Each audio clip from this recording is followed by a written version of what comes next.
చూడాల్సినటువంటి సినిమా అండి. సంక్రాంతికి ఎవరైతే ఊళ్ళు వెళ్ళని వాళ్ళు ఉంటారో వాళ్ళందరూ చూడాల్సినటువంటి సినిమా. ఒక్కటే మాట, 5/5 రేటింగ్ ఇస్తా. రెండు పోర్షన్లు బాగున్నాయి. ఫస్ట్ హాఫ్, సెకండ్ హాఫ్ కామెడీగా ఉంటాయి.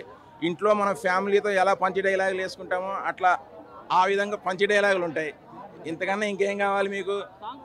సాంగ్స్ మీకు తెలిసినవే. గోదావరి గట్టి మీద చించేశాడు, డింగ్ డాంగ్ అని ఒకటి ఉంటుంది, అది బాగుంది. వెంకటేష్ గారు పాడినటువంటి పాట అదిరిపోయింది. ఇంతకన్నా ఇంకేం చెప్పాలి? చాలా బాగా చేశాడు ఆయన, చాలా బాగుంది. ఆయన జైలర్ కింద బాగా చేశాడు. కాకపోతే ఈయన స్ట్రిక్ట్ ఆఫీసరు, కానీ లాస్ట్లో కామెడీ చేశారు, బాగుంది. అది మన సాయి కుమార్ గారు బాగా జీవించాడు. ఆయన న్యాచురల్లీ తెలుసు కదా. మధ్యలో ఒకటి ట్విస్టులు ఉంటాయి. సాయి కుమార్ గారు తన బేస్ వాయిస్ లేదంటాడు. ఆ బేస్ వాయిస్ ఏంటో చూపిస్తాడు ఆయన. పగిలిపోతాయి అంతే లోపల. అది ఆయన తెలుస్తుంది, ఆ జైలర్కి తెలుస్తుంది. బాగుంది. కామెడీ అంటే ఇదే సినిమా అన్న. అందరినీ రికమెండ్ చేస్తున్నాను నేను. ఈ సినిమా కంపల్సరీ చూడాలి. చూడకపోతే అలా కర్మ, మనం ఏం చేయలేం. ఫస్ట్ ఇదే చెప్తా అన్న. నిన్న నేను బాలయ్య సినిమా కూడా చూశాను, అది బాగుంది.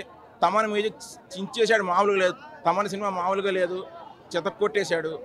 అది బాగుంది, ఇది బాగుంది. కానీ మన కామెడీ ఫుల్ కావాలి అంటే ఈ సినిమా చూడాలి. యాక్షన్ పంచ్ డైలాగులు కావాలంటే బాలయ్య సినిమా చూడాలి, అంతే. మూవీ చాలా బాగుందన్న. అందరు ఫ్యామిలీతో చక్కగా చూడొచ్చు. వెంకటేష్ కామెడీ గారు సూపర్ చేశారు. F3 తర్వాత ఇది మళ్ళీ హ్యాట్రిక్ అవుతుంది ఈ సినిమా. హీరోయిన్స్ ఇద్దరు కళ్యాణి గారు, మీనాక్షి గారు చాలా పోటీపడి చేశారు. ఇద్దరికిద్దరు కాంపిటీషన్ మంచిగా చేశారు. కామెడీ మాత్రం అద్దరు కొట్టారండి. మళ్ళీ ఇందులో చేంజ్ అయింది. ఇందులో వెంకటేష్ గారు పోలీస్ పాత్ర కూడా ఉంది. దీంట్లో పోలీసు క్యారెక్టర్లు కూడా మంచి కామెడీ తీసి చూపించారు సార్. ఈ మూవీలో మొత్తం ఒక నీతి చూపించారండి. టీచర్ని ఎలా గౌరవించాలి అనే సీన్ లాస్ట్లో మంచిగా పెట్టి అందరికీ ఆకట్టుకున్నారు సార్. ఓవరాల్గా 5కి 4.5 అలా వస్తుంది సార్. ఇంకా మూవీ అదే అంటాడు, పెళ్ళతో పోవచ్చు. లవర్ అనేటప్పుడు అప్పుడప్పుడు గుర్తొస్తాయి కదా, పాతవి గుర్తొస్తాయి. ఉన్న వాళ్ళకి, లేని వాళ్ళకి ప్రాబ్లం లేదు, ఉన్న వాళ్ళకి డెఫినెట్లీ గుర్తొస్తాయి. ఎందుకంటే అలా చూపించాడు మూవీలో. మ్యాక్సిమం నా సైడ్ అయితే లవ్ చేస్తే వాళ్ళనే ఎండ్ చేసుకోవాలి, అంటే వాళ్ళతోనే మ్యారేజ్ కావాలి. ఒకరు లవ్ చేసి ఇంకోని చేయదు, లేదా లవ్వే చేయొద్దు. అది నా ఒపీనియన్. లవ్ చేస్తే వాళ్ళనే చేసుకోవాలి, లేదా లవ్ చేయొద్దు, డైరెక్ట్ అరేంజ్ మ్యారేజ్ చేసుకోవాలి. అదైతే కరెక్ట్, అంటే నా ఒపీనియన్ అయితే అదే.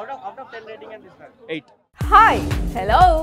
మెస్మరైజ్ చేసే మూవీ ముచ్చట్లు, రిలీజ్ అయిన వెంటనే రివ్యూస్, మీ అభిమాన తారల రియల్ స్టోరీస్, సినిమా సమాచారం ఏదైనా క్షణాల్లో మీ చెంతకు. మరింకెందుకు ఆలస్యం, యోయో సినీ టాకీస్ ని సబ్స్క్రైబ్ చేసుకోండి.